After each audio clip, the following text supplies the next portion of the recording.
وہ بکریوں کا چرواہا حبشی نسل سے تعلق رکھتا تھا اور اس خطے کے سب لوگوں کی طرح اس کا بھی رنگ سیاہ تھا اور سخت محنت مشقت کی وجہ سے اس کا پسینہ بے تحاشا بہتا تھا۔ وہ سارا دن یہودیوں کی بکریاں چرایا کرتا تھا۔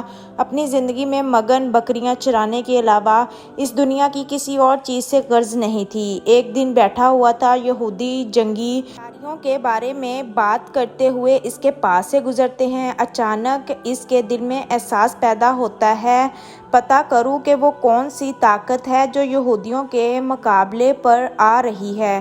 وہ یہودیوں کے پاس گیا اور ان سے پوچھا، یہ جنگ کس کے ساتھ کرنے والے ہو؟ وہ بولے، ہماری جنگ اس شخص کے ساتھ ہوگی جو نبوت کا دعویٰ کرتا ہے۔ اس کے دل نے خواہش کی کہ میں اس شخص کو دیکھوں۔ وہ اٹھا لوگوں سے پوچھتا ہوا رحمت العالمین صلی اللہ علیہ وآلہ وسلم کے پاس آیا اور کہنے لگا، آپ مجھے بتائیں کہ آپ صلی اللہ علیہ وآلہ وسلم کس چیز کی دعوت دیتے ہیں؟ اللہ کے پیارے نبی صلی اللہ علیہ وآلہ وسلم نے فرمایا، میری دعوت توحید کی دعوت ہے۔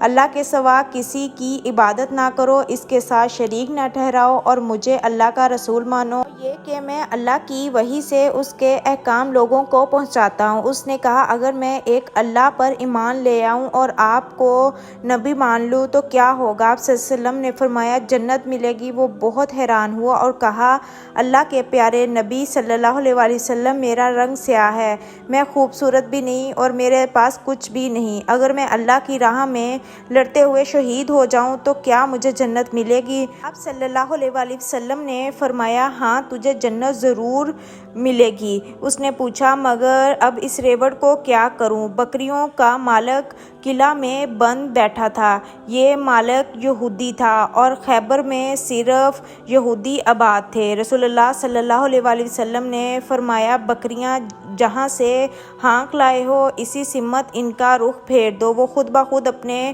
باڑے میں پہنچ جائیں گی۔ اس نے اس پر اتنا اور اضافہ کیا کہ مٹھی میں کینکریاں لی اور ریوڑ پر پھینکتے ہوئے کہا، اب میں تمہاری چوپانی نہیں کر سکتا، اپنے مالک کے پاس جاؤ۔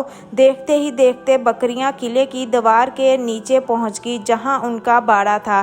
اس کے بعد وہ اٹھا اور یہودیوں کے خلاف جنگ میں شریک ہو گیا اور لڑتے لڑتے راہ خدا میں جان دے دی۔ جب سرور کائنات صلی اللہ علیہ وآلہ وسلم کو اس کی شہادت کی خبر ملی تو آپ صلی اللہ علیہ وآلہ وسلم نے اس کی لاش کو دیکھ کر فرمایا، اللہ نے اس کے چہرے کو حسین بنا دیا ہے، اس کے بدن کو خوشبو سے معطر کر دیا ہے اور جنت کی 2 حوریں اسے عطا کر دی ہیں۔